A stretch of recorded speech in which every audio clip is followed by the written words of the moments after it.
அன்பு உள்ளங்கள் அனைவருக்கும் வணக்கம். லக்ஷ்மி அவர்கள் எழுதிய பூக்குழி கதையின் தொடர்ச்சி.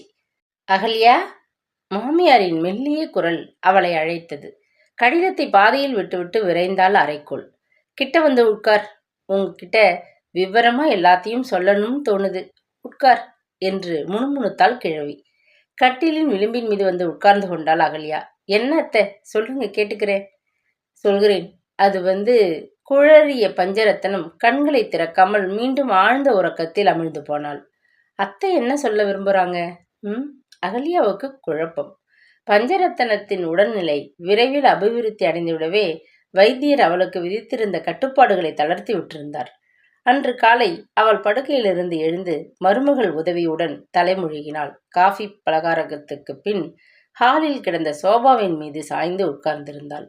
முன்னைவிட பார்வை மிகவும் மோசமாகிவிட்டதை அவள் புரிந்து கொண்டு விட்டிருந்தாள். முன்பெல்லாம் கண்முன் ஒரு வெள்ளை படுதா விரித்திருப்பது போன்ற உணர்வு. இப்போது அது கருமையாகிவிட்டது போன்றதொரு கலவரம் அவளுக்கு. லேசான காலடி ஓசையை தொடர்ந்து கும்மென்ற மல்லிகையின் மனம் முகத்தில் மோதவே அவள் மெல்ல திரும்பினாள். நீண்ட கூந்தலை வாரி அழகாக கொண்டையிட்டு கொண்டு அதை சுற்றிலும் பூரணி தொடுத்து கொடுத்த தோட்டத்து மல்லிகையை சூடிக்கொண்டு அகல்யா புடவை நுனியை இடுப்பில் தூக்கி செருகிக் கொண்டு ஜாமான் அறைக்கும் சமையல் அறைக்குமாக நகர்வதை அவளால் உருவகித்துக் கொள்ள முடிந்தது. மகன் வருவதற்குள் உடம்பு குணமாகிவிட்டது போல் டாக்டர் மகராசன் ஆபரேஷன் செய்து கண் பார்வையை ஒரு துளியளவு சீராக்கி தந்து விட்டால், அத்தை, எனக்கு கொஞ்சம் தோட்டத்துல வேலை இருக்கு, பூரணியை துணைக்கி வச்சுட்டு போறேன், ஏதாச்சும் வேணும்னா கூப்பிட சொல்லுங்க. அகல்யா அருகில் வந்தபோது ஒரு மனம் கம்மென்று முகத்தில் மோதுவதை உணர்ந்தாள். அலமாரியில் அடுக்கி வைத்திருக்கும் புடவைகள் இடையே அவள் போட்டு வைத்திருக்கும் காய்ந்து போன தாழம்பூ மடலின் நறுமணம் சுகமாக மின்விசிறியின் காற்றோடு கலந்து வீட்டுக்குள் வட்டமிட்டது. வெள்ளிக்கிழமை அகல்யா கோவிலுக்கு போக உடித்து கொண்டு போன பட்டு சேலையை இன்னமும் களைந்து வைக்கவில்லை போலிருக்கு. இப்படி எண்ணிய கிழவியின் உள்ளத்திலே பழைய நினைவுகள் குபீரென்று எழுந்து நெஞ்சை அடைத்து விட்டன. அதுவும் முதல் நாள் அவளை பார்க்க வந்த அவள் தோழி பார்வதி தூங்கிக் கொண்டிருந்த அவளது நினைவுகளை கிளறி தூண்டிவிட்டு போயிருந்தாள். மாமியாரின் வேண்டுகோளை தட்ட முடியாது. அவள் உடல்நிலை சிறிதளவு சீராகிய பின் தான் அதை விளக்க பார்வதி அம்மாளுக்கு அகல்யா ஒரு கார்டு போட்டிருந்தாள். அவ்வளவுதான். தன் கடைக்குட்டி பேரனுடனும் கூடை சாத்துக்குடி பழங்களுடனும் அம்பாசிடர் காரில் அவள் சேலத்திலிருந்து பறந்து வந்து விட்டாள். எழுந்து உட்காரும் அளவுக்குத்தான் உடம்பு தேறி இருக்கிறது. அதற்குள் நாள் முழுவதும் தொணக்க இந்த அம்மாள் வந்து விட்டாங்களே என்று அகல்யாவுக்கு உள்ளூர கவலைதான். ஆனால் மாமியாரின் ஆசைக்கு குறுக்கே நிற்க அவளுக்கு அதிகாரம் இருக்கவில்லை. அவர்கள் இருவரையும் பேசவிட்டு அவள் குழந்தையை தூக்கி கொண்டு தோட்டத்துக்குள் போய்விட்டாள். தனியாக அவர்கள் இருந்தபோதுதான் பார்வதி சொல்லி வைத்தாள். எப்படி இருந்த உடம்பு இப்படி ஆயிடுச்சு, கடுதாசி கண்டிச்சு போடு. இதென்ன அறிவில்லாத பிள்ளையா இருக்கான், பெத்தவளுக்கு மேலா உத்தியோகம் பெருசா போச்சு. காரமான குரலில் படபடவென்று புரிந்தாள். வெளி தேசத்தை பார்க்கணுங்கிற ஆசை, போன இடத்துல கான்ட்ராக்டர்ல கையெழுத்து வச்சுட்டார், அது முடிஞ்சது தானே வர முடியும். பெருமூச்செறிந்தாள் தாய். அந்த காலத்துல தான் பெரியதனக்காரர் ரதி போல உன்னை வீட்டில் வச்சுட்டு வெளியில மைனர் விளையாட்டு விளையாடினார். பணமும் பவுசும் இருந்துச்சு, யாருமே கண்டுக்கல. முத்துமாரி கோயில் ஸ்தானிகர், ஊருக்கே பெரிய புள்ளி, நாட்டாண்மை, அப்படி இப்படின்னு கௌரவமா காலத்தை பொறுத்துக்கிட்டு இருந்தார். இப்போ கிராமத்து ஜனங்கள்லாம் ரொம்ப கெட்டிக்காரங்களாயிட்டாங்க. கூட்டம் போடுறாங்க, பேசுறாங்க. அப்பப்பா, ஒவ்வொருத்தன் என்னமா படிச்சிருக்கான். எதுக்கு சொல்ல வந்தேன்னா, உன் பிள்ளை பெத்தவளையும் கட்டினவளையும் மறந்து போன இடத்துல ஏதாச்சும் வம்பு வழக்க தேடிக்கொண்டால் முன் போல மூடி வைக்க முடியாது. ஊர் சிரிச்சிடும். இந்த பொண்ணு அகல்யா துடிதுடிச்சு போயிடும். அந்த பாவம் நமக்கு வேணுமா? நீ ஏன் உன் மகனுக்கு புத்தி சொல்லக்கூடாது? எனக்கு என்னவோ பஞ்சா ராஜ்குமாரை பத்தி கவலையா இருக்கு என்று முடித்தாள். பெரிய தனக்காரர் கனகசபை என்றால் குழந்தையும் வாயை மூடிக்கொண்டு விடும். அத்தனை செல்வாக்கு இருந்தது உண்மை. அவருடைய மனைவி என்ற நிலையில் பஞ்சரத்தனத்திற்கு ஒன்றை தவிர எந்த குறையும் இருக்கவில்லை. சின்ன வயதில் அவளும் அகல்யாவை போல் பார்க்க பெரும் அழகிதான். கிள்ளி எடுத்து விடலாம் போன்ற தங்க நிறம், தளதளவென்று உணவின் ஊட்டத்திலும் பருவத்தின் செழுமையிலும் உடம்பை நிறைத்த நகையிலும் பட்டுச் சேலையிலும் மின்னிக் கொண்டிருந்தாள். பெரியதனக்காரர் ஆசை 60 நாட்களுடன் அடங்கிவிட்டிருந்தது. திருமணத்தின் பொழுது அவள் தாயார் தன் நாத்தியுடன் கிசுகிசுத்து லேசாக அவள் காதில் விழுந்து விட்டிருந்தது. கனகசபை தாய்க்கு ஒரே பிள்ளை, சொத்து எக்கச்சக்கம். ஆனால் பட்டணத்திலே ஒரு விவகாரத்திலே சிக்கி கொண்டிருக்கிறாராம். அதை ஒழிச்சு கட்டத்தான் அம்மாக்காரி அவசரமாக கல்யாணத்தை முடிச்சு வைக்கிறாளாம். ஆண் பிள்ளைகள், அதுவும் சிறு வயசு, கையில கொஞ்சம் பசை இருக்கு, அப்படியும் இப்படியும் இருப்பாங்க. அதையெல்லாம் பாராட்ட முடியுமா? ஒரு கால் கட்டு போட்டா எல்லாம் ஓய்ந்து விடும் என்ற நம்பிக்கை தாயார் முணுமுணுத்தாள். ஓய்ந்ததா? கல்யாணமான பின்பும் தொடர்ந்து எத்தனையோ பெண் விவகாரங்கள். சில அவளுக்கு தெரிந்தவை, பல தெரியாதவை. பட்டணத்திலிருந்து அவருக்கு வந்த ஒரு கடிதத்தை தவறாக எடுத்து படித்து பார்த்தபோதுதானே உண்மை தெரிந்தது. ஏன் அவர் அடிக்கடி சென்னைக்கு போய் வருகிறார் என்ற விஷயத்தை கடிதம் புரிய வைத்தது. ஆனால் அந்த அதிர்ச்சியையும் துயரத்தையும் தன்னுள்ளே அடக்கிக் கொள்ள மாட்டாமல் தன் தாயிடம் கூட தெரிவிக்காமல் தோழி பார்வதியிடம் கொட்டி அழுது விட்டிருந்தாள். காலங்கடந்த கதையை பார்வதி இப்பொழுது நினைவுபடுத்தி குத்தி காட்டுகிறாள். சின்ன வயசுலதான் அவர் சித்தம் இப்படியும் அப்படியுமா இருந்தார். வயசு காலத்துல கோயிலும் பூசையுமா என்கிட்ட ரொம்ப பிரியமாதான் இருந்தார். கணவனை விட்டு கொடுக்காமல் பேசினாள் பஞ்சரத்தனம். கடந்த கால நினைவெல்லாம் நீர்வீழ்ச்சியாக பொங்கி புரண்டு கொண்டு நெஞ்சை இறுக்கியது. மறுபடியும் மாரடைப்பு வந்து விட்டது போல் ஒரு கணம் அவள் திணறி போய்விட்டாள். ராஜ்குமார் ரொம்ப வித்தியாசமான பிள்ளை. அவனை பத்தி இங்கே இருக்கும் வரை யாரும் குற்றம் சொன்னதில்லை. கண்காணாத தூர தேசத்திலே இருக்கிறான்னு தொடர்ந்து தூபம் போட்டாள் பார்வதி.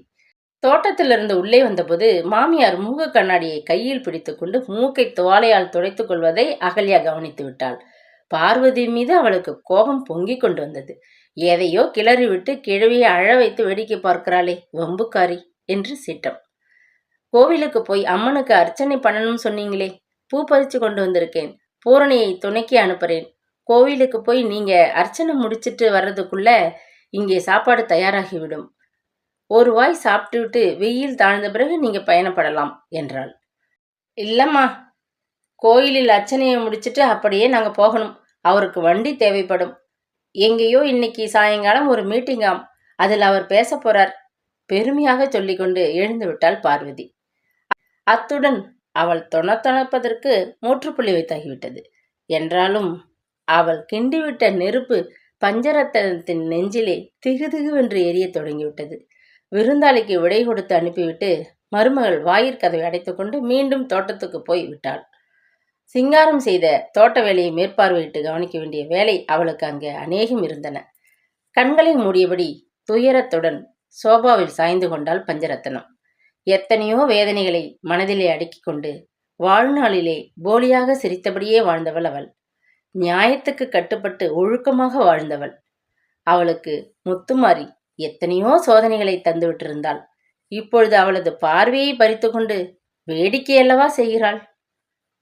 பெருமூச்சுக்கிடையே கன்னங்களில் உருண்ட கண்ணீரை மெல்ல துடைத்து கொண்டாள். எத்தனை முயன்றும் பின்னோக்கி கட்டுத்தறியை கிளப்பிக் கொண்டு தடம் புரண்டு ஓடும் காங்கேயத்து காளைகள் போல் அவளது நினைவுகள் எங்கெங்கேயோ புரண்டோடின. ஏதோ காரியமாக அன்று கனகசபை திருச்சி நகருக்கு புறப்பட்டிருந்தார். கூடவே தம் 10 வயது மகனையும் கூட்டிக் கொண்டு போயிருந்தார். அவனுக்கு அன்று பள்ளிக்கூட நாள். நிலத்துக்கு உரம் வாங்கி அனுப்பிவிட்டு நண்பர் ஒருவர் வீட்டிலே சாப்பிட்டு விட்டு இரவு 8 மணி அளவில் வீடு திரும்பி விடுவதாக அவர் சொல்லியிருந்தார். கணவனும் குழந்தையும் வீட்டில் இல்லாதபோது அவளுக்கு தனியே சாப்பிடக்கூட மனம் இருக்கவில்லை. பகல் பொழுதுக்கு கொஞ்சம் மோரை குடித்துவிட்டு காய வைத்து ஓடு நீக்கிய புளியை கூடையில் அள்ளி வைத்துக்கொண்டு கொட்டையை நீக்க அரிவாள் மனையுடன் உட்கார்ந்து விட்டிருந்தாள். பூரணியும் சிங்காரமும் அடுத்த ஊருக்கு யாரையோ பார்க்க போயிருந்தனர். அது சமயம் அவள் மட்டுமே தான் வீட்டில் இருந்தாள். மாலை பொழுதில் மஞ்சள் வெயில் முற்றத்திலிருந்து பின்னோக்கி சுவரில் பூதமாக நகர்ந்து கொண்டிருந்தது. இன்னும் கொஞ்ச நேரத்தில் அதுவும் மறைந்துவிடும், இருட்டத் தொடங்கிவிடும் என்று கணக்கிட்டபடி வேகமாக அவள் வேலையை செய்து கொண்டிருந்த சமயம் வாயில் கதவு இடிபடும் ஓசை கேட்டது. நர்ஸ் அம்மாள், அற்புதமேரியின் வேலைக்காரி சர்க்குணந்தான் வாசலில் நின்று கொண்டிருந்தாள். கொஞ்ச நாட்களாக அற்புதத்திற்கு உடம்பு சரியில்லை, படுத்த படுக்கையாகிவிட்டிருந்தாள் என்று கேள்விப்பட்டிருந்தாள். பரிதாபப்பட்டு ஒரு முறை அவளுக்கு சிங்காரத்திடம் செலவுக்கு 200 ரூபாய் அனுப்பி வைத்திருந்தாள். ஊருக்கு மருத்துவ தாதியாக உழைத்து கொண்டிருந்த அற்புதத்திற்கு வயது 70க்கு மேல் இருக்கும். தனிக்கட்டை. சில நாட்களுக்கு முன்னர் தான் தள்ளாமையையும் நோயையும் பொருட்படுத்தாமல் கோடிவிட்டு பெண்ணிற்கு பிரசவம் பார்த்துவிட்டு போனாள்.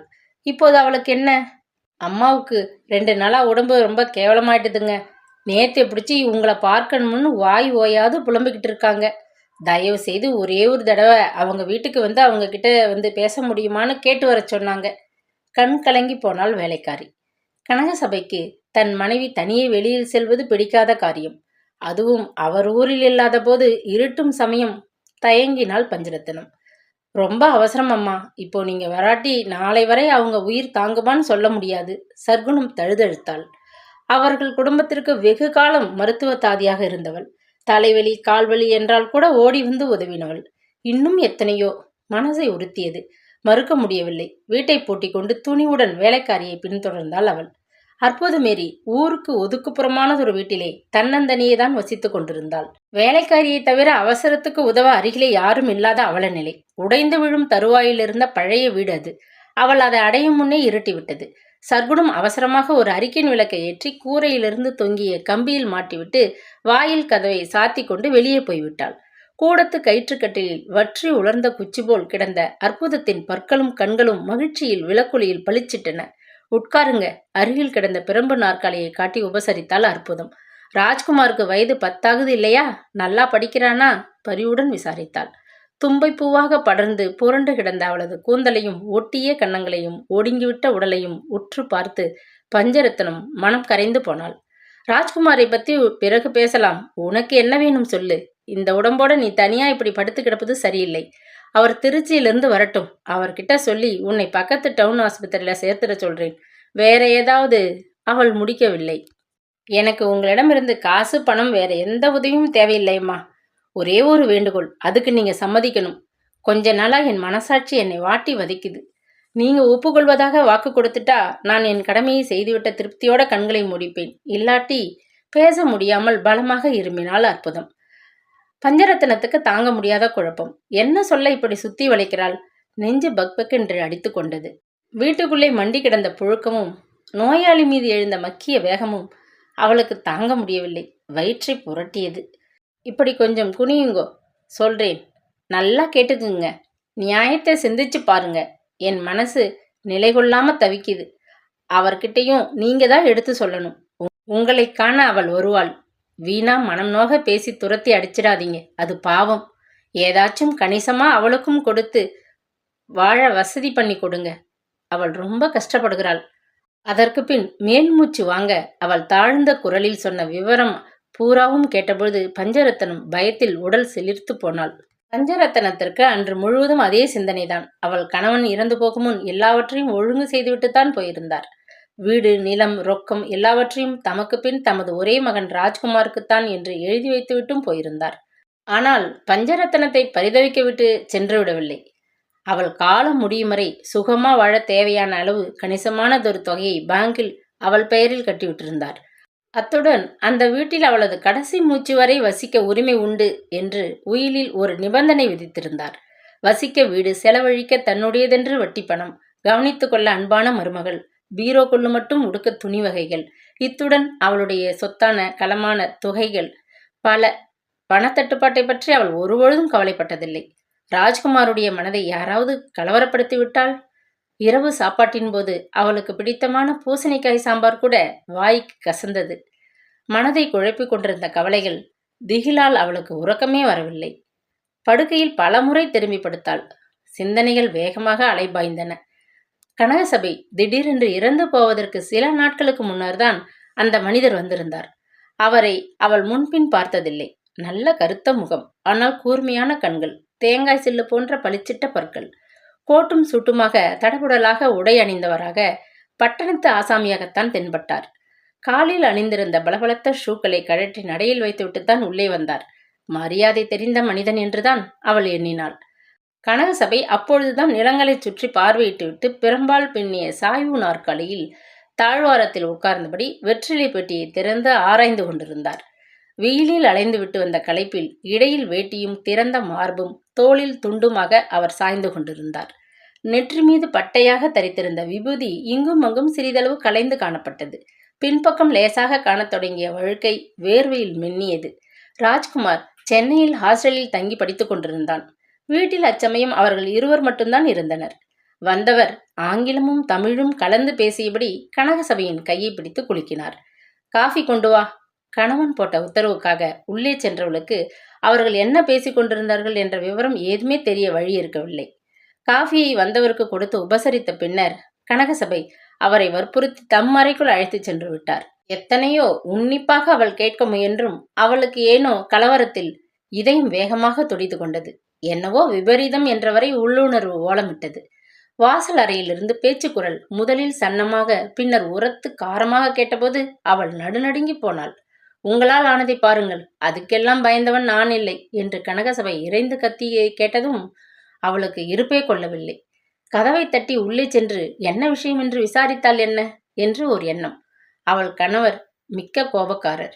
அவரை மீறி அனுமதியின்றி காரியங்கள் ஏதும் செய்தால் கடும் கோபம் கொண்டு விடுவார். அவரிடம் அவளுக்கு அன்பு என்பதை விட பயமே அதிகம் இருந்தது என்று சொல்ல வேண்டும். அற்புதத்தின் வீட்டுக்கு போய் வந்ததை தவிர அவர் உத்தரவின்றி அத்துமீறிய காரியங்கள் எதுவும் அவள் செய்ததே இல்லை. மறுபடியும் அவள் கணவனது உரத்த குரலை கேட்டு மெய் பதறி நடுங்கி அங்கே நிற்கவும் பயந்து தோட்டத்து பக்கம் விரைந்து விட்டாள்.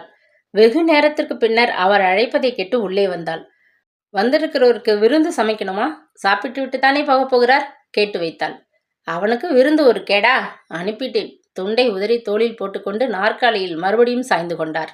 மிடுக்காக கனகசபை பேசினாரே ஒழிய முகம் பேயறிந்தது போன்று பயங்கரமாக இருந்ததை அவள் கவனிக்க தவறவில்லை. மிடுக்காக கனகசபை பேசினாரே ஒழிய முகம் பேயறிந்தது போன்று பயங்கரமாக இருந்ததை அவள் கவனிக்க தவறவில்லை. இதற்கு பின்னர் சில தினங்கள் அவர் சோர்வுடன் காணப்பட்டார். அவரை வாட்டும் கவலை என்ன? தெரிந்து கொள்ள அவள் துடித்தாள். ஆனால் கேட்கத்தான் துணிவு இருக்கவில்லை. ராஜ்குமார் விடுமுறைக்காக வீட்டுக்கு வரும் முன் ஒரு நாள் இரவு அவர் அவளை அழைத்தார். கூடத்தில் தொங்கிய ஊஞ்சல் மீது அவர் உட்கார்ந்திருந்தார். சாப்பாட்டுக்கு பின் பரபரப்பாக வெற்றிலை போடும் பழக்கமுடையவர். பெட்டியை தொடாமல் எங்கேயோ வெறித்தபடி சிந்தனையில் ஆழ்ந்திருந்தார். சிறிது நேரம் ஊஞ்சல் சங்கிலியை பிடித்து கொண்டு அசையாது நின்ற அவளை ஏற இறங்க பார்த்தார். இப்படி வந்து கிட்ட உட்கார், உன்கிட்ட பேசணும் உத்தரவிட்டார். கோபமா துயரமா என ஊகிக்க முடியாத கனத்த குரலில் சொன்னார். எனக்கு எதுவும் ஆயிட்டா நீ கஷ்டப்படக்கூடாதுன்னு எல்லாத்தையும் ஒழுங்கு செஞ்சு வச்சிருக்கேன். ஏங்க இப்படி திடுதிப்புன்னு இந்த பேச்சு? பதறிப்போனாள் பஞ்சரத்தனம். அட சும்மா கேளு, நெருப்புனா வாய் வெந்து போகாது. இப்ப ஒரு புது சிக்கல் உருவாகி இருக்கு. உன்கிட்ட எதுக்கும் சொல்லி வைக்கிறேன். அன்னைக்கு வந்தானே ஒரு பட்டணத்து ஆசாமி, அவன் பெயர் தேவசகாயம். அவன் மறுபடி இங்கே வரமாட்டான். அப்படி எனக்கு வாக்கு கொடுத்திருக்கான். தேவையான பணத்தை கொடுத்து அவன் உன்னை வந்து இம்சிக்க கூடாதுன்னு ஒப்புக்க வச்சு அவன் கைப்பட ஒரு கடிதம் எழுதி வாங்கி வச்சிருக்கேன். அதோட சில விவரங்களையும் நானே ராஜ்குமாருக்கு விலைக்கு எழுதின ஒரு கடிதமும் சேர்த்து இந்த காகித உரைக்குள்ளே வச்சிருக்கேன்.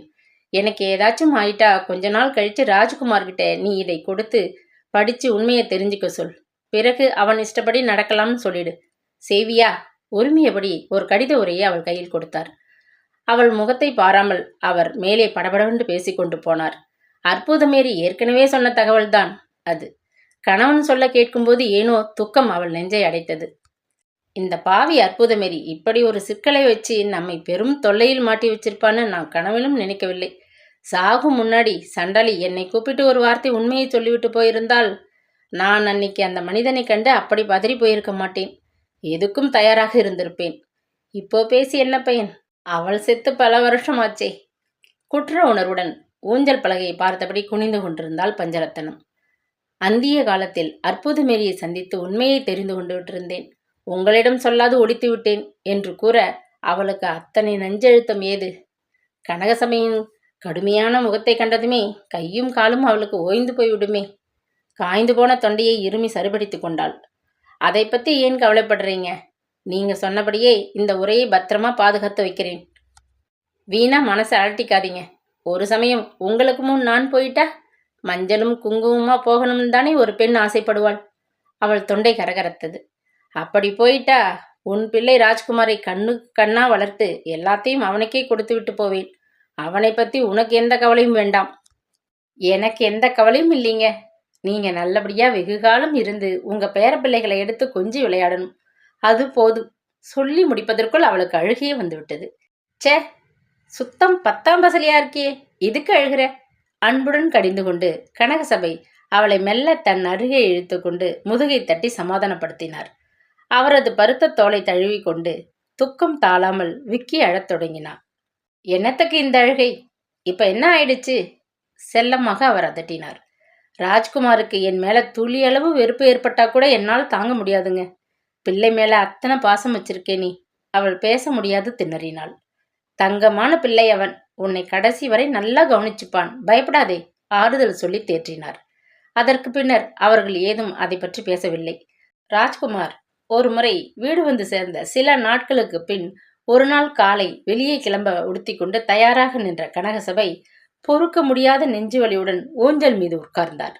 குடிக்க தண்ணீர் என்று அவர் காட்டிய சைகையை புரிந்து கொண்டு டம்ளரில் தண்ணீருடன் பஞ்சரத்தனம் பதற்றமாக ஓடி வந்தாள். ஒரு வாய் நீரை விழுங்கிவிட்டு அவர் மெல்லியதாக முருவளித்தார். பஞ்சா, என்னை மன்னிச்சிடு. அவள் பதிலுக்கு வாயை திறக்கும் முன் அவர் பிணமாக சாய்ந்து விட்டார். வருஷங்கள் பல ஆகியும் அவள் இன்னமும் அந்த கடித உரையை மகனிடம் கொடுக்கவில்லை. குற்ற உணர்வின் அழுத்தம் தாழாமல் படுக்கையினின்று எழுந்து உட்கார்ந்தாள். உடல் முழுவதும் வேர்த்து கொட்டியதை உணர்ந்தாள். அருகே கட்டிலில் மருமகள் அயர்ந்து தூங்கும் அறிகுறியாக மூச்சு சப்தம் ஒழுங்காக கேட்டது. மெல்ல நிதானத்தில் சுவரை தடவிக்கொண்டு பஞ்சரத்தனம் அறையின் மறுபக்கத்து சுவர் ஓரமாக வைக்கப்பட்டிருந்த பீரோவை நெருங்கினாள். அந்த கடித உரை இனியும் தேவையா? எடுத்து கிழித்து போட்டு விட்டால்? காலந்தாழ்ந்த பின்னர் மகனுக்கு அந்த விவரம் தெரிந்து என்ன பயன்? வீண் குழப்பந்தானே. கண் ஆபரேஷன் ஆன பிறகு அவன் வந்ததும் அவனை பார்த்து நேரில் அவளே அவனிடம் சொல்லிவிட்டாள்.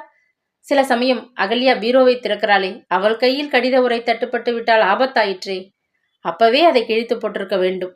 கணவனது கட்டளையாச்சேன்னு தயங்கியது முட்டாள்தனம். பலவாறு எண்ணமிட்டபடி அவள் மெதுவாக இடுப்பில் இருந்த சாவி கொத்தை எடுத்து ஓசைப்படாமல் சாவிகளை தடவி மெல்ல பீரோ சாவியை தனியே பிரித்து பூட்டு வாயில் வைத்து திருப்பினாள். கதவு திறந்து கொண்டது. சப்தமிடாமல் திறந்து 3வது தட்டில் அடுக்கி வைத்திருந்த புடவைகளுக்கிடையே கையை விட்டு மெல்ல துழாவினாள். இதோ அகப்பட்டு விட்டதே என்று அவள் ஆனந்தப்பட்டு கொண்டு அதை மெல்ல வெளியே இழுக்க முயன்றாள். காற்றில் இலை அசைந்தால் கூட போதும், அகல்யா விழித்து கொண்டு விடுவாள். அப்படி ஒரு பழக்கம். மெல்ல கண்களை திறந்து படுத்தபடியே அவள் உற்று பார்த்தாள். தூக்க கலக்கம். மங்கிய விடிவிளக்கின் ஒளி பீரோ அருகே நின்ற உருவத்தை கண்டு ஒரு கணம் அவள் திடுக்கிட்டு போனாள். பயத்தில் கூச்சலிட வாயை திறந்தவள் கொஞ்சம் நிதானித்தாள். அது அத்தை. அந்த வேளையில் ரகசியமாக தட்டு தடுமாறிக்கொண்டு பீரோவில் என்ன தேடுகிறாங்க? ஆவல் தாங்க முடியவில்லை அவளுக்கு. ஓங்கி பலமாக இருமிவிட்டு நிமிர்ந்து எழுந்து உட்கார்ந்தாள் அகல்யா. அத்தை, என்ன வேணும்? அதிர்ந்து போனாள் பஞ்சரத்னம். சற்றென்று பீரோவை பூட்டி சாவியை இடுப்பில் சொருகி கொண்டாள். தண்ணீர் சொம்பை எங்கே வச்சிருக்க? தாகமா இருக்கு, எழுப்ப வேணாம்னு நானே தேடி பார்த்தேன். அத்தை ஏன் பொய் சொல்றாங்க? பீரோவில் என்னவோ தேடிக்கொண்டிருந்தாங்களே, என்னவாக இருக்கும்? அகல்யாவுக்கு வியப்பு தாழ முடியவில்லை. மீனா சல்மானில் இருந்த காமேஷின் பிளாட்டிலிருந்து அவன் இரவு வெகு நேரம் சென்ற பின் தான் திரும்பி விட்டிருந்தான். வந்ததிலிருந்து மனம் நிம்மதியில்லாமல் ஓர் உளைச்சலில் தவிப்பதை ராஜ்குமார் உணர்ந்தான். ஏன் இப்படி? குளிர்பானத்தை கண்ணாடி டம்ளரில் நிறைத்து கொண்டு அதை கையில் பிடித்தபடி அறைக்குள் மேலும் கீழுமாக நடந்து கொண்டிருந்தான். பானத்தை ஒருவாய் பருகினான். இடது கையால் தலைமுடியை அலைந்தான். அவனுக்கு உறக்கம் வர மறுத்தது. பரபரப்பா, துயரமா என்று இனம் விளங்காத ஒரு கலவை உணர்வில் தவித்து கொண்டு பானத்தை மெல்ல பருகியபடி அறையை அளந்து கொண்டிருந்தான். உனக்கு ஒன்று காட்ட வேண்டும் என்று சொல்லி அலமாரியிலிருந்து காமேஷ் எடுத்து வந்த அந்த புகைப்படத்தை அவனிடம் சட்டென்று கொடுத்து விடவில்லை. வறட்சியாக முருவளித்தபடி அதை தானே பார்த்து கொண்டு அவன் பேசினான். நான் இதுவரை உனக்கு இதை காட்டியதே இல்லை, மறந்தே போனேன். இதில் இருப்பதுதான் என் அம்மா. வேலை செய்து கொண்டிருந்த அந்த கிறிஸ்துவ வீட்டுக்கு வெளிநாட்டிலிருந்து வந்த விருந்தாளி ஒருவர் எல்லோரையும் போட்டோ எடுத்தப்போ அம்மாவையும் நிக்க வச்சு எடுத்தார். வாழ்க்கையில அதிர்ஷ்டத்தையே சந்திக்காத அம்மாவுக்கு கலர் போட்டோ எடுக்கிற அளவுக்கு யோகம். அந்த மனிதர் ஊருக்கு போனதும் மறக்காம வீட்டுக்காரருக்கு அனுப்பிய போட்டோக்களில் இதுவும் இருந்தது. வீட்டுக்கார அம்மா இதை என்னிடம் கொடுத்தாங்க. இது ஒண்ணுதான் என் அம்மாவின் நினைவாக இப்பொழுது என்னிடம் இருக்கும் சொத்து. முகத்தருகே அவன் நீட்டிய புகைப்படத்தை ஆவலுடன் வாங்கினான் ராஜ்குமார். படத்தில் இருந்தவளுக்கு நடுத்தர வயதிருக்கும். ஒடிந்து விழும் மெல்லிய தோற்றம், உள்ளடங்கி போன கண்கள், இங்குமங்கும் கம்பியாக நரையோடிய கருத்த முடி, காமராவை பார்க்க கூசிய இடுங்கிய கண்கள், உதட்டில் வெட்கம் நிறைந்த மெல்லிய சிரிப்பு, இடையில் சாயம் இழந்த சிவப்பு சேலை, வெள்ளை ரவிக்கை, வெறுமையான கழுத்து, கைகள். எங்கேயோ பார்த்தது போன்ற ஒரு நினைவு அவனுள். இவங்களை நான் பார்த்திருக்கிறேன், எங்கேன்னு தான் நினைவுக்கு வரலை. வியப்புடன் நண்பனை உற்று பார்த்தான் ராஜ்குமார். காமேஷ் பதிலுக்கு பக்கென்று சிரித்து விட்டான். ஏதாவது வண்ணை திரைப்படத்தில் இவங்களைப் போல யாரையோ வேலைக்காரி வேடத்தில் பார்த்திருப்ப. குழப்பிக்காதே. இவங்களை நீ பார்த்திருக்கவே முடியாது, இனி பார்க்கவும் முடியாது. இவங்க 10 வருஷத்துக்கு முன்னாடியே இறந்து போயிட்டாங்களே. அப்படியா? இறக்கப்பட்டான் ராஜ்குமார். உங்க அம்மாவை போல இவங்க தமிழ் எழுத படிக்க தெரிஞ்சவங்க இல்லை. கை நாட்டு பேரொழி, உழைப்பாளி. யார் சொன்னாலும் எதையும் நம்பிக்கொள்ளும் பெருத்த ஏமாளின்னு சொன்னால் 100க்கு 100 பொருத்தமாக இருக்கும். ஆமாம், இவங்க நம்ப பரிதாபத்துக்குரிய ஏமாளிதான். காரமாக பேசினான் காமேஷ். அவனது கண்கள் லேசாக கலங்கி காணப்பட்டன. இவன் என்ன சொல்கிறான்? பேச்சில் ஏன் இந்த கசப்பு? ராஜ்குமாருக்கு ஒரே குழப்பம். காமேஷ் பூடகமாக பேசாமல் வெளிப்படையாக சொல்லேன். உன் மனசில் இருக்கிற துயரத்தை நண்பன் என்கிற முறையில் நான் பகிர்ந்து கொள்ள ஆசைப்படுகிறேன். அதுக்கு நான் தகுதி இல்லாதவனா? நெஞ்சம் நெகிழ்ந்து போய் தனிந்த குரலில் மெல்ல கேட்டான். தகப்பன் என்பவனின் முகத்தை கூட நான் பார்த்ததில்லை. தாய் வேலைக்கு போனதும் வீட்டு சுவரையும் தட்டில் அவள் போட்டு வைத்த சோற்றையும் பார்த்து தனிமையிலே என் உணர்வுகளுடன் புகைந்து போய் வளர்ந்தவன். இப்பொழுது திடீரென்று என் பழக்க வழக்கங்களை மாற்றிக்கொள்ள சாத்தியப்படுமா? என் உணர்வுகளை உன்னோடு என்னால் பகிர்ந்து கொள்ள இயலவில்லை. மன்னிக்கவும். முகத்தில் அடித்தார் போன்ற பதில். காதுகளில் ரத்தம் ஏறி உடல் முழுவதும் சூடாகிவிட்ட அவமான உணர்வில் ராஜ்குமாருக்கு ஏன் கேட்டோம் என்றுதான் தோன்றியது. காமேஷை பற்றி அவன் இன்னும் சில புதிய விஷயங்களை அன்றுதான் புரிந்து கொண்டான். ஆசாமி ரொம்ப பிடிவாதக்காரன், பலாக்காய் முரடு, அத்துடன் தன்மேல் சிறிது பொறாமை. ஏன்? ஜாக்கிரதையாகத்தான் இனி பழக வேண்டும். கையில் இருந்த மீதி குளிர்பானத்தை ஒரே மூச்சில் குடித்துவிட்டு வாயை துடைத்து கொண்டான். டம்ளரை முக்காலி மீது வைத்துவிட்டு படுக்கையிலே மெல்ல சாய்ந்து கொண்டான். மூடு பனி இல்லாத இரவு. கண்ணாடி ஜன்னல் வழியே வானம் பளிச்சென்று தெரிந்தது. பஞ்சு பொதியாக ஊர்ந்தன மேகங்கள். இடையே இங்கும் அங்கும் தலைகாட்டிய நட்சத்திரங்கள் கண்களை சிமிட்டின. ஆமாம், அவன் ஏன் காமேஷ் விஷயத்தில் அளவு கடந்த அக்கறை செலுத்த வேண்டும்? படத்திலிருந்த அந்த அம்மாளை அவன் எங்கே பார்த்திருக்கிறான்? மண்டையை குடைந்து கொண்டான். இறங்கிய கண்களும் அந்த புன்னகையும் ஏன் அவன் மனதை என்னவோ செய்கின்றன? காச நோயால் இறந்து போனவளாமே, பாவம். உரத்த குரலில் தானே பேசிவிட்டு திடுக்கிட்டு எழுந்து உட்கார்ந்தான். குளிர்சாதன அறையில் கூட அவனுக்கு வேர்த்து கொட்டியது. நாற்காலியின் கை மீது கிடந்த துண்டை எடுத்து முகத்தை அழுத்தி துடைத்து கொண்டான். அவனது தாய் பஞ்சரத்தனமும் உடல் சுகமின்றிதான் இருக்கிறாள். இந்த சமயம் அவளது அருகில் இல்லாமல் தொலைதூரத்தில் உள்ள வேறு நாட்டில் வேலை என்று உட்கார்ந்திருக்கிறானே, நியாயமா? முட்டாள்தனம். தன்னையே சாடிக்கொண்டு தலையணை மீது முகத்தை பதித்தபடி படுக்கையில் காலை நீட்டி சாய்த்து கொண்டான். கஸ்தூரி மஞ்சளின் மனம் அருகே வீசுவது போன்றதொரு பிரம்மை. பழைய நாட்களை தேடிக்கொண்டு ஓடிய நினைவுகளுடன் ஒன்றி போய் அசையாமல் படுத்து கிடந்தான். பஞ்சரத்தனத்துக்கும் குடும்பத்தின் மீது அகல்யாவை போன்று பொறுப்பு உணர்வு அதிகம். விடியற் காலையிலேயே எழுந்து குளித்துவிட்டு வீட்டு காரியங்களை வேகமாக கவனிக்க தொடங்கி விடுவாள். பள்ளிக்கு போகும் பருவம் வரை அவன் தாயின் அருகே கூடத்து தரையில் பட்டுப்பாயின் மீது உறங்குவது வழக்கம். அவன் விழித்து கொண்டு எழும்பொழுது அம்மா பின்கட்டில் தயிர் கடைந்து கொண்டிருக்கும் ஓசை கேட்கும். சிறிது நேரம் கூட அவளை பிரிந்திருக்க அந்த பிஞ்சி மனம் ஒப்பாது. அம்மா என்று கூவியபடி ஓடிச் சென்று அவள் கழுத்தை கட்டி கொண்டு கன்னத்தோடு முகத்தை வைத்துக்கொண்டு என்னை விட்டுட்டு இங்கே வந்து சின்ன கோபத்திலே சினுங்குவான். கைவேலையை போட்டுவிட்டு பஞ்சரத்தினம் அப்படியே மகனை வாரி மார்போடு அணைத்துக் கொள்வாள். உன்னை விட்டு பிரிய இந்த உசுருக்கு துணிச்சலே கிடையாதுடா கண்ணு. உனக்கு சாப்பிடத்தான் பசுவெண்ணை கடைஞ்செடுக்கிறேன். சித்த பொறுத்துக்கொடா என் ராஜா. கொஞ்சி கொஞ்சி அவள் முத்தமிட்டு மகிழும்போது அவள் முகத்திலே பூசி குளித்த கஸ்தூரி மஞ்சளின் மனமும் அவள் கூந்தலில் புரண்டு அவன் முகத்தை வருடிய இருவாட்சி மலரின் மனமும் கண்கள் கணக்க ராஜ்குமார் நினைவுகளுடன் நிமிர்ந்து எழுந்து படுக்கையின் மீது உட்கார்ந்தான். இரவு வேளைகளில் மடி மீது மகனை போட்டுக்கொண்டு மெல்ல அவன் முடியை வருடியபடி கதைகள் சொல்லி தூங்க வைக்கும் அம்மாவின் குரல் அருகில் ஒலிப்பது போன்ற ஒரு நினைவில் உடல் சிலிர்த்து போனான் அவன். அம்மாவுக்குத்தான் அவன் மீது எத்தனை பாசம்! வெளியே போயிருக்கும் மகன் வீடு திரும்பும் வரை நேரம் என்னவானாலும் சாப்பிடாமல் உட்கார்ந்திருப்பாள். தூங்கவும் மாட்டாள். ஊஞ்சலில் பலகையோடு ஒட்டிக்கொண்டு விடிய விடிய மகனுக்காக கண் விழித்து காத்து கொண்டிருப்பாளே. நேரம் ஆகும்னு சொல்லிட்டு தானே போனேன்.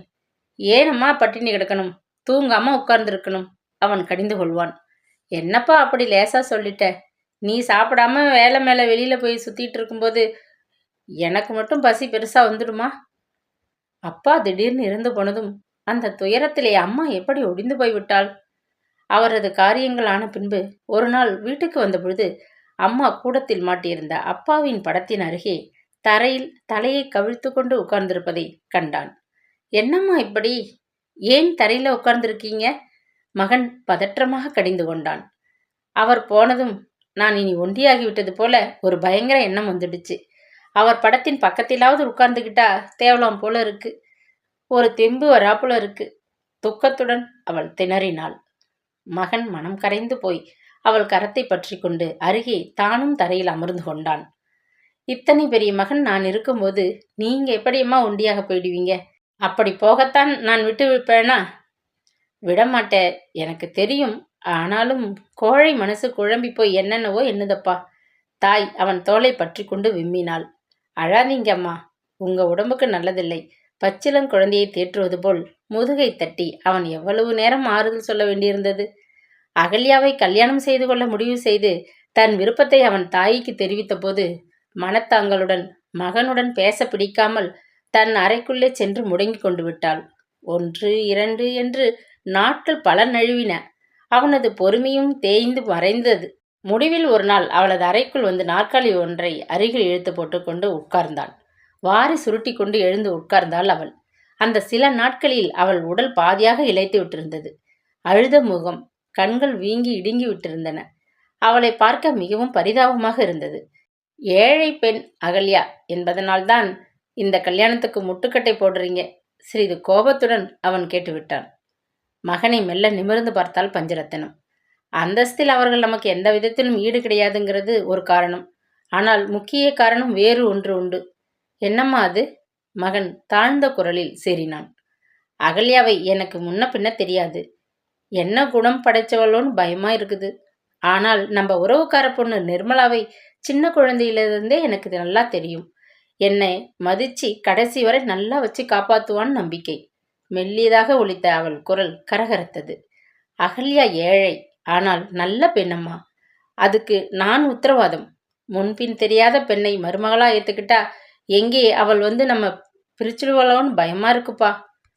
இந்த வயசுல வியாதியோட நான் ஒண்டியாயிட்டா அந்த துயரத்தை என்னால் தாங்க முடியுமா?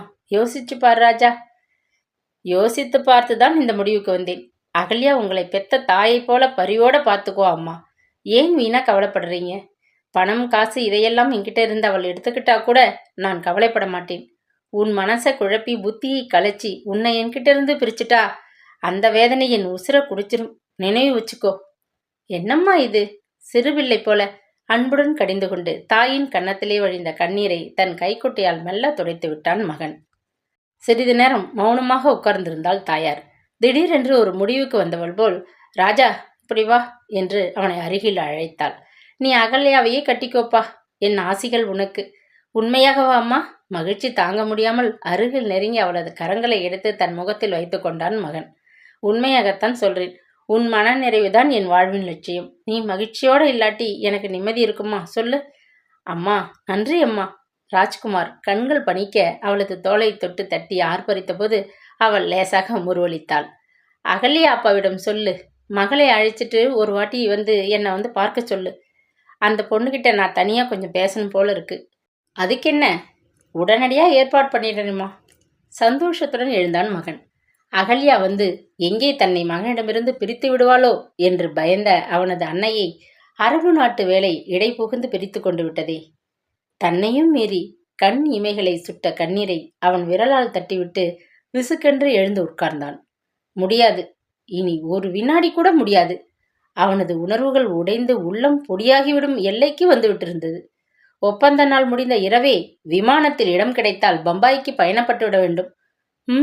இனியும் அவன் தாயையும் தாரத்தையும் பிரிந்து வாழவே முடியாது.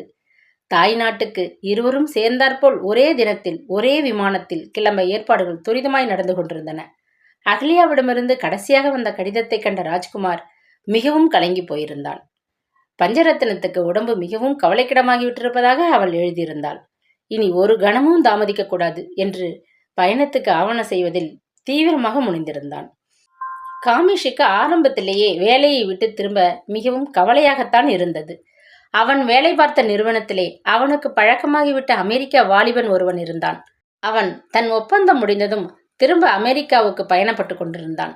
சில மாதங்கள் சொந்த நாட்டில் உறவினர்களுடன் தங்கியிருந்துவிட்டு மறுபடியும் அரபு நாட்டுக்கு ஒரு வேலையை தேடிக்கொண்டு வந்துவிடப் போவதாகவும், அவனுக்கும் தான் வேலை செய்ய போகிற ஸ்தாபனத்திலேயே ஒரு நல்ல வேலை வாங்கித்தர தன்னால் ஆகும் என்றும் அபயமளித்திருந்தான்.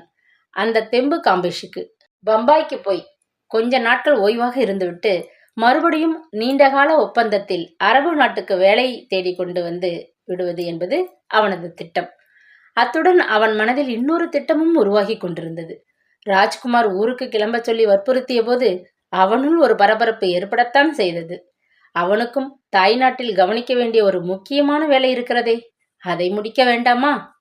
அன்று இரவு அவன் ராஜ்குமாரின் பிளாட்டில் வெகு நேரம் தங்கிவிட்டுத்தான் தன் இருப்பிடத்துக்கு திரும்பியிருந்தான். 2 தினங்களில் ஊரை விட்டு திரும்புகிறோம். கடைசியாக இருவரும் சேர்ந்து ஒரு சினிமா பார்த்துவிட்டு சேர்ந்து சாப்பிட்டு பொழுதை நன்றாக சிறிது நேரம் குஷியாக கழித்தால் ராஜ்குமார் வெகுவாக வேண்டிக் கொண்டதன் பேரில் தான் ஒப்புக்கொண்டான் காமேஷ்.